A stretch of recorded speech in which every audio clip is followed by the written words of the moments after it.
Exercice. Montrer que l'ensemble des classes d'équivalence constitue une partition de l'ensemble référentiel. Solution. Avant, on va faire un rappel. Soit E un ensemble. Une famille CI de sous-ensemble de E est une partition de E si elle vérifie les deux conditions suivantes. Premièrement, E est une réunion de CI. Deuxièmement, pour tout indice IJ, I différent de J, nous avons l'intersection de CI inter CJ est égale le vide. Le schéma ci-joint représente ces deux conditions. Soit R une relation d'équivalence sur un ensemble E, et petit a et petit b, deux éléments de E, avec A bar et B bar, leur classe d'équivalence respective. Montrons que si A bar est différent de B bar, alors leur intersection A bar inter B bar est égale au vide. C'est-à-dire, on va montrer la deuxième condition du rappel sur la partition. Si la classe A bar est différente de la classe B bar, trois cas de figure peuvent se présenter. Premier cas, deuxième cas, et le troisième cas, nous allons étudier cas par cas. Premier cas, il existe X appartenant à E, tel que X appartenant à A bar et X appartenant à B bar. Et X n'appartient pas à A bar moins B bar. Et X n'appartient pas à B bar moins A bar.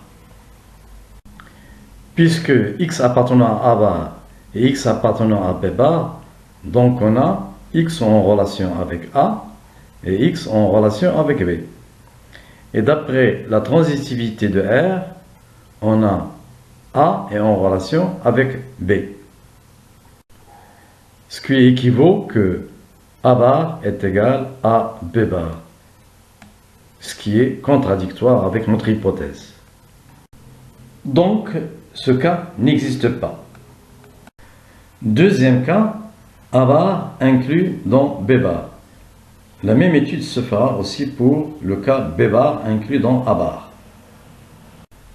Alors, il existe X appartenant A bar inter B bar, ce qui donne que X bar il est égal à A bar est égal à B bar, et ce qui est contradictoire avec notre hypothèse.